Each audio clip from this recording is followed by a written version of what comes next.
And thank you for joining us on the news at 1. We begin with some update on the tanker accident that occurred yesterday at Karu Bridge, the outskirts of the Federal Capital Territory. Police authorities have confirmed that 6 persons have died and about 14 cars burnt in the incident that caused panic among residents of the nation's capital. Normalcy has since been restored by police operatives in collaboration with fire service personnel and other security agencies. Meanwhile, the Federal Road Maintenance Agency says 2 additional persons died early today, bringing the figure to 8 and 25 others injured in the accident. 6 people were taken out here yesterday, and this morning in the hospital 2 people have died, making total 8 people that died. Okay, please can you repeat that again? Sorry, sir. Sir, please can you repeat Custom Hospital, we have 10 people. Karu Hospital, we have 8 people. National Hospital, we have 11, and the Aso Clinic, we have 1. 6 were taken out from here yesterday, and this morning 2 died in the hospital, making 8. 4 that with deaths that there was nothing happened to them, they were not gone. You can still recognize them, and we put all of them, NEMA, Red Cross, Civil Defense, Fire Service itself, and the rest, other security personnel, put them together, and then they took them to the mortuary. That was what happened, and then we tried to control the road. We left here after 12 this morning. An Assistant Corps Marshal Corps Public Education Officer Olusegun Ogungbemide joins me from our Abuja studio. It's good to have you join us on the news at 1. Preferably it would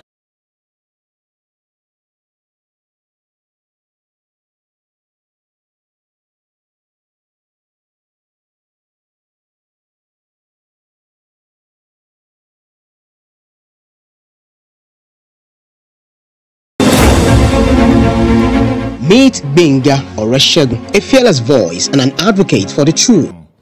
Let me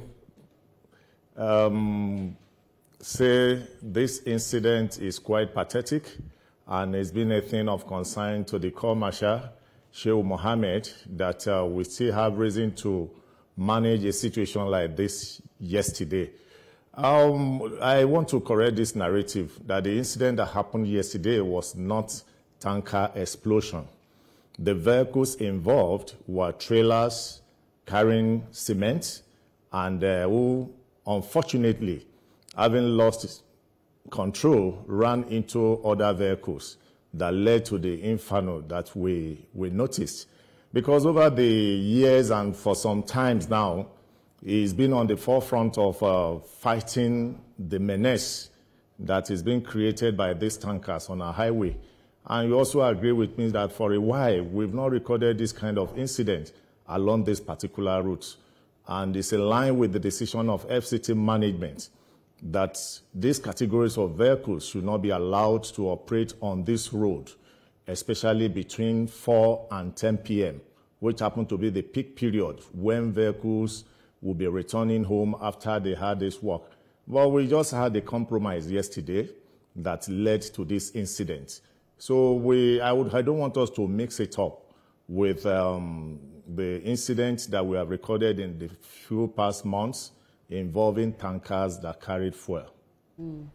Right, your point is noted. But while inspecting the scene this morning, we saw the executive director of the CNG initiative calling for better monitoring of articulated trucks and also compliance with maintenance requirements. Whose responsibility should that have been? And what do you advise in terms of, training for these drivers and other road users in that sense?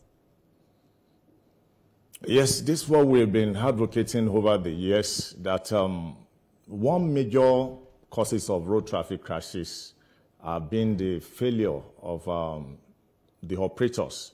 That's why we target always when we have reason to talk about the various causes of road traffic crashes, that the human error played a major role. If you want to view or analyze the incident of yesterday, the terrain happened to be slopey, that's tending towards Karu Bridge, and for a truck that is loaded with cement to be making such speed to the point where he could not manage his brake, that led to loss of control. is a major concern. That up till now, despite the effort of Federal Safety Corps, we still have these categories of vehicles, of drivers, that have refused to adhere to all the advocacy we've been giving over the years. We are not going to relent, because it's not just about public enlightenment. It's about the involvement of all the stakeholders. It's about the necessary enforcement that is required. And when you want to look at the number of trucks and tankers that are plying Nigerian road network on daily basis, it runs into thousands. And for us to have these issues coming up once in a while is as a result of the various efforts and policies that we have put in place. You recall that prior to this time, we were having this as incessant rates that led to the introduction of safe to load, where we are at all the various depots and loading points all over the federations, that vehicles that are not meeting up to minimum safety standard are not allowed to ply our road.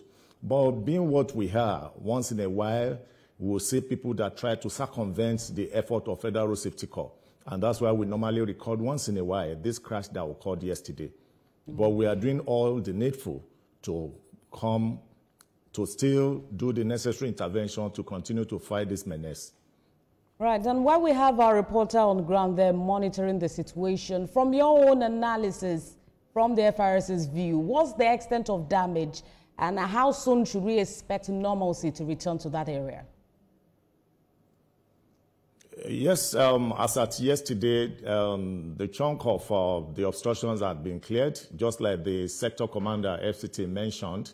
As at yesterday, we were able to remove most of the carcass, and those that had to be pushed off the road were done, with the exception of the actual truck that exploded, which I think by now effort is being made to remove it.